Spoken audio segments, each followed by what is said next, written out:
Hello good morning friends. आज का नया करंट अफेयर्स है जो कि सभी परीक्षाओं के लिए महत्वपूर्ण है। पहला क्वेश्चन है हमारा ये, हाल ही में किस देश ने ओपन स्काईज संधि से बाहर निकलने की घोषणा की है? तो वो है अमेरिका। ओपन स्काईज संधि के बारे में कुछ इंपॉर्टेंट पॉइंट इस प्रकार से हैं। ओपन स्काईज की संधि पर 2002 में हस्ताक्षर किए गए थे और राष्ट्रपति डोनाल्ड ट्रंप ने ओपन स्काईज संधि से बाहर निकलने की घोषणा की। अमेरिका अमेरिका जो है उत्तरी अमेरिका महाद्वीप में स्थित है। संयुक्त राज्य अमेरिका, राजधानी इसका है वॉशिंगटन डीसी। इसका करेंसी है अमेरिकी डॉलर। राष्ट्रपति अमेरिका का राष्ट्रपति है डोनाल्ड ट्रंप। अमेरिका की स्पेस एजेंसी का नाम नासा है जिसका मुख्यालय वॉशिंगटन डीसी में है। अमेरिका की राजधानी वॉशिंगटन डीसी पोटोमेक नदी के किनारे स्थित है। अमेरिका की संसद का नाम कांग्रेस है और अमेरिका में सबसे लंबी नदी जो है वो है मिसौरी नदी।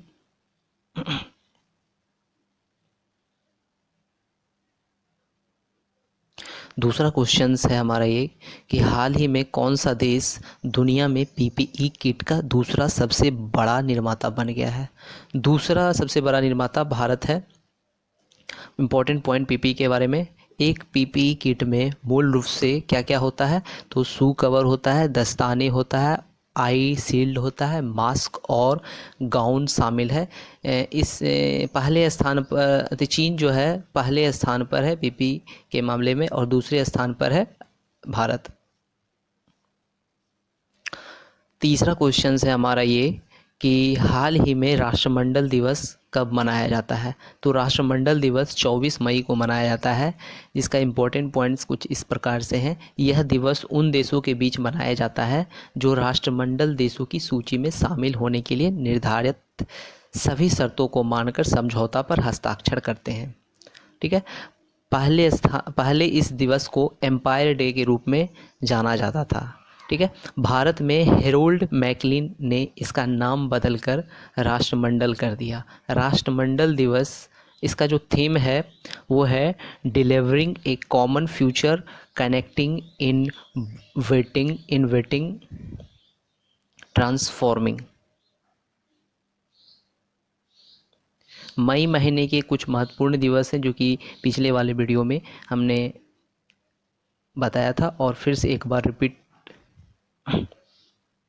तो 1 मई को अंतर्राष्ट्रीय मजदूर दिवस मनाया जाता है। 3 मई को विश्व प्रेस स्वतंत्रता दिवस मनाया जाता है जिसका थीम है जर्नलिज्म विदाउट फेयर ए फेवर।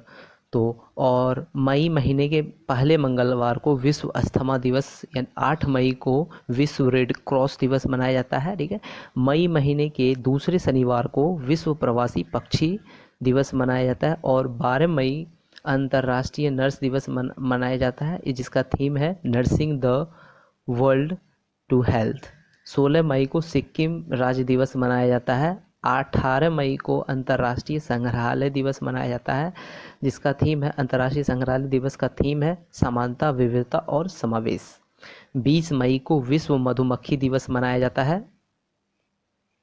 ठीक है। 20 मई को विश्व मधुमक्खी दिवस मनाया जाता है और 20 मई को एक दिवस और मनाया जाता है जिसका माप विज्ञान दिवस है जिसका थीम है मेजरमेंट फॉर ग्लोबल ट्रेड। 23 मई को विश्व कछुआ दिवस, 24 मई को राष्ट्रमंडल दिवस, 25 मई को विश्व थायराइड दिवस और 29 मई को अंतर्राष्ट्रीय एवरेस्ट दिवस, 30 मई को गोवा राज्य दिवस, 31 मई को विश्व तंबाकू निषेध दिवस मनाया जाता है। चौथा क्वेश्चन ये है कि हाल ही में आरबीआई ने रेपो रेट को 40 आधार अंक से घटाकर कितना कर दिया है? तो 4% कर दिया है। तो इम्पोर्टेंट पॉइंट्स कुछ इस प्रकार से हैं। आरबीआई ने रेपो रेट को 40 आधार अंकों से कम करके 4। इम्पोर्टेंट पॉइंट्स आरबीआई में है इस प्रकार से हैं। आरबीआई ने रेपो रेट को 40 आधार अंकों से कम करके 4.4% से घटाकर 4% कर दिया है और रिवर्स रेपो रेट 3.35% कर दिया है। बीपीएस यानी कि बेसिक पॉइंट्स आधार अंक। रेपो रेट क्या है इसके बारे में थोड़ा विस्तार से जानें। जब हमें पैसे की ज़रूरत हो और अपना बैंक अकाउंट खाली हो तो हम बैंक से कर्ज़ लेते हैं और इसके बदले हम बैंक को ब्याज चुकाते हैं, और इसी तरह बैंक को भी अपनी ज़रूरत या रोज़मर्रा के कामकाज के लिए काफ़ी रकम की ज़रूरत पड़ती है, और इसके लिए बैंक भारतीय रिज़र्व बैंक से कर्ज़ लेता है, और बैंक इस लोन पर रिज़र्व बैंक को जिस दर पर ब्याज चुकाते हैं उसे रेपो रेट कहते हैं। रिवर्स रेपो रेट क्या है, इसके बारे में भी थोड़ा जानें। देश में कामकाज कर रहे बैंकों के पास जब दिन भर के कामकाज के बाद रकम बची रह जाती है तो उस रकम को भारतीय रिज़र्व बैंक में रख देते हैं। इस रकम पर आरबीआई उन्हें ब्याज देता है, और भारतीय रिज़र्व बैंक इस रकम पर जिस दर से बैंकों को ब्याज देता है उसे रिवर्स रेपो रेट कहते हैं। आरबीआई के बारे में थोड़ा जानें। आरबीआई यानी कि रिज़र्व बैंक ऑफ इंडिया, भारतीय रिज़र्व बैंक, जिसका स्थापना 1 अप्रैल 1935 को हुआ था। मुख्यालय इसका है मुंबई में, जिसका गवर्नर है 25वें स्थान पर श्री शक्तिकांत दास। 5वां क्वेश्चन इस प्रकार से है कि हाल ही में किस देश ने गुटनिरपेक्ष आंदोलन स्वास्थ्य मंत्रियों की बैठक की अध्यक्षता की है?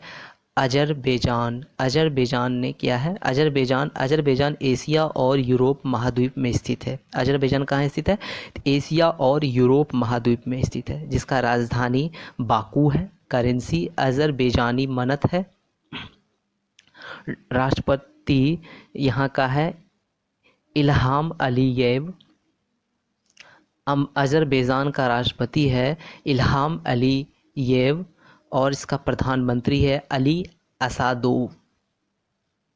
6ठा क्वेश्चन इस प्रकार से, हाल ही में वरिष्ठ नागरिक के लिए प्रधानमंत्री वय वंदना योजना को कब तक के लिए बढ़ा दिया गया है? तो 2023 तक के लिए बढ़ा दिया गया है। इम्पोर्टेंट पॉइंट्स इस प्रकार से, प्रधानमंत्री वय वंदना योजना में न्यूनतम 60 साल के वरिष्ठ नागरिकों और ग्राहक अधिकतम 15 लाख रुपये तक का निवेश कर सकते हैं। 7वां क्वेश्चन इस प्रकार से है कि हाल ही में किस राज्य ने ब्रेक द चेन कार्टून अभियान शुरू किया है? ब्रेक द चेन कार्टून अभियान शुरू किया है तो वो है केरल राज्य। इम्पोर्टेंट पॉइंट्स इस प्रकार से, इस अभियान का नारा SMS, sanitiser, mask, social distancing है। इस अभियान का उद्देश्य अपने हाथों को सैनिटाइज़र से साफ़ करना और अपने मुंह पर मास्क लगाना और सोशल डिस्टेंसिंग का ध्यान रखने के लिए लोगों को जागरूक करना। केरल राज्य की राजधानी है तिरुवनंतपुरम। मुख्यमंत्री पिनराई विजयन भारतीय कम्युनिस्ट पार्टी से हैं। गवर्नर आरिफ मोहम्मद खान। केरल के उच्च न्यायालय के मुख्य न्यायाधीश हैं S मणि कुमार जी हैं। केरल के उच्च न्यायालय के मुख्य न्यायाधीश हैं S मणि कुमार। केरल के 2 पड़ोसी राज्य हैं तमिलनाडु और कर्नाटक। केरल की लोकसभा में 20 सीटें हैं और राज्यसभा में 9 सीटें और विधानसभा में 140 सीटें हैं।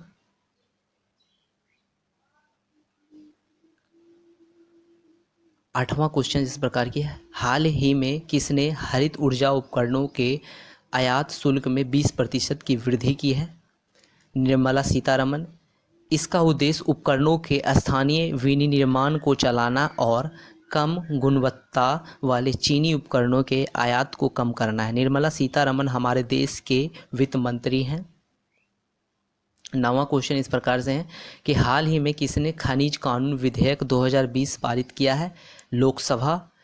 इम्पोर्टेंट, इसका उद्देश्य कोयला खान अधिनियम 2015 के साथ खान और खनिज अधिनियम 1957 में संशोधन करना है। लोकसभा में कुल सीटें की संख्या 543 है। 543 है। 10वां क्वेश्चन से हमारा ये कि हाल ही में टेनिस खिलाड़ी एशले जॉन कपूर का निधन हुआ है, वह किस देश का है? एशले जॉन कपूर ऑस्ट्रेलिया का था। ऑस्ट्रेलिया की राजधानी कैनबरा है। करेंसी डॉलर है। प्रधानमंत्री स्कॉट मॉरिसन है। 11वां क्वेश्चन इस प्रकार से है कि हाल ही में पतंजलि ने किस नाम से ई कॉमर्स जारी करने की घोषणा की है। ऑर्डर मी। पतंजलि आयुर्वेदा स्थापना 2006 में हुआ था, जिसका मुख्यालय हरिद्वार में है। इसका मालिक है बालकृष्ण। 12वां क्वेश्चन इस प्रकार से, हाल ही में किसने लीडिंग द गेम वेबिनार श्रृंखला का शुभारंभ किया है। तो आईसीसी यानी इंटरनेशनल क्रिकेट काउंसिल। विश्व में क्रिकेट के खेल को आईसीसी रेगुलेट करता है। अंतर्राष्ट्रीय क्रिकेट परिषद, जिसका स्थापना 15 जून 1909 को हुआ था। मुख्यालय दुबई संयुक्त अरब अमीरात में है, जिसका सीईओ मनु साहनी, अध्यक्ष शशांक मनोहर है। आईसीसी का मुख्यालय दुबई में है, जो कि संयुक्त अरब अमीरात में है। ठीक है। 13वां क्वेश्चन इस प्रकार से है कि हाल ही में किस कंपनी ने अमेरिका सरकार का क्लाइड प्रोजेक्ट किसने जीता है। तो वो है गूगल। गूगल के बारे में कुछ इस प्रकार से है। गूगल एक तरह का इंटरनेट सर्च इंजन है, जिसका स्थापना सितंबर 1998, जिसका मुख्यालय कैलिफोर्निया यूएसए। संस्थापक सरगेई ब्रिन, लेरी पेज, जिसका सीईओ सुंदर पिचाई है। आज के लिए बस इतना ही। कल फिर मिलते हैं एक नया करंट अफेयर्स के साथ। धन्यवाद।